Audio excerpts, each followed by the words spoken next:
नमस्कार, capital TV Uttar Pradesh देख रहे हैं आप। मैं हूं आपके साथ पूजा। बॉलीवुड में बहुत सी फिल्में रियल लाइफ के इंसिडेंट्स को लेकर बनाई जाती हैं।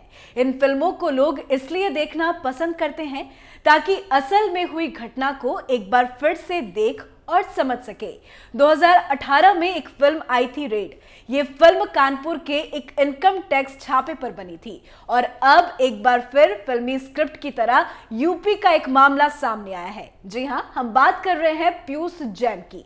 जिस तरह से पैसों का खजाना और इस केस में एक के बाद एक परतें खुल रही हैं, उसे देखकर कहा जा सकता है कि ये कहानी भी पूरी फिल्मी है और पीयूष जैन पर फिल्म बनाने की भी तैयारी हो चुकी है। देखिए इस रिपोर्ट में। पीयूष जैन, ये वो नाम है जो इन दिनों सुर्खियों में बना है। कन्नौज के व्यापारी पीयूष जैन के घर से जिस तरह लगातार कैश और अन्य चीजें बरामद हो रही है, उसे देखकर सभी के होश उड़ गए हैं। जिस तरह से इस केस में एक के बाद एक परतें खुल रही हैं, उसे देखकर कहा जा सकता है कि ये कहानी भी पूरी फिल्मी है और इसमें कोई आश्चर्य नहीं होगा अगर बॉलीवुड के किसी निर्देशक की नजर इस कैश कांड पर पड़ जाए। जैसे जैसे पीयूष जैन के खजाने की पोल खुलती गई, वैसे वैसे फिल्मी स्क्रिप्ट बनती गई और प्रोड्यूसर कुमार मंगत पाठक ने पीयूष जैन पर फिल्म बनाने का अनाउंसमेंट कर दिया। काशी फिल्म फेस्टिवल के दौरान फिल्म मेकर कुमार मंगत पाठक ने ये ऐलान कर दिया कि परफ्यूम ट्रेडर पीयूष जैन की कानपुर और कन्नौज फैक्ट्री में हुई छापेमारी की कहानी को फिल्मी पर्दे पर दिखाएंगे। ये फिल्म साल 2018 में रिलीज हुई फिल्म रेड का सीक्वल होगा। रेड फिल्म में अजय देवगन, सौरभ शुक्ला और इलियाना डिक्रूज लीड रोल में थे।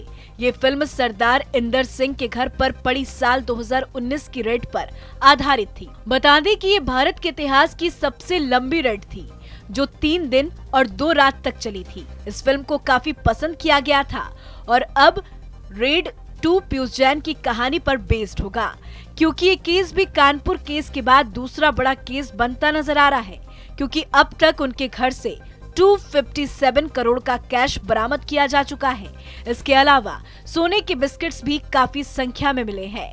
साथ ही 23 किलो सोना अब तक बरामद हो चुका है। उनके बेडरूम के पीछे की दीवार से एक तहखाना भी मिला है और अब इनकम टैक्स विभाग और भी खुफिया जगहों की तलाश करने में जुटा है और आने वाले वक्त में भी ऐसी कई खुफिया जानकारी मिलने की उम्मीद है, क्योंकि जांच जारी है। वाकई जिस तरह से एक के बाद एक पीयूष जैन के घर से पैसों, सोने चांदी की खुफिया जानकारी मिल रही है, वो किसी फिल्मी कहानी से कम नहीं। तभी तो पीयूष जैन पर फिल्म बनाने का ऐलान हो चुका है। फिल्म में दिखाया जाएगा कि कैसे दीवारों से पैसे बाहर निकाले गए, कैसे अधिकारियों के होश उड़े, पैसे गिनते गिनते मशीनें भी थक गई। वो सब कुछ दिखाया जाएगा जैसा पीयूष जैन के घर पर हुआ। अब देखना होगा फिल्म रेड 2 को कैसा रिस्पांस मिलता है। इस खबर में फिलहाल इतना ही। तमाम छोटी बड़ी खबरों के लिए देखते रहिए कैपिटल टीवी उत्तर प्रदेश। नमस्कार।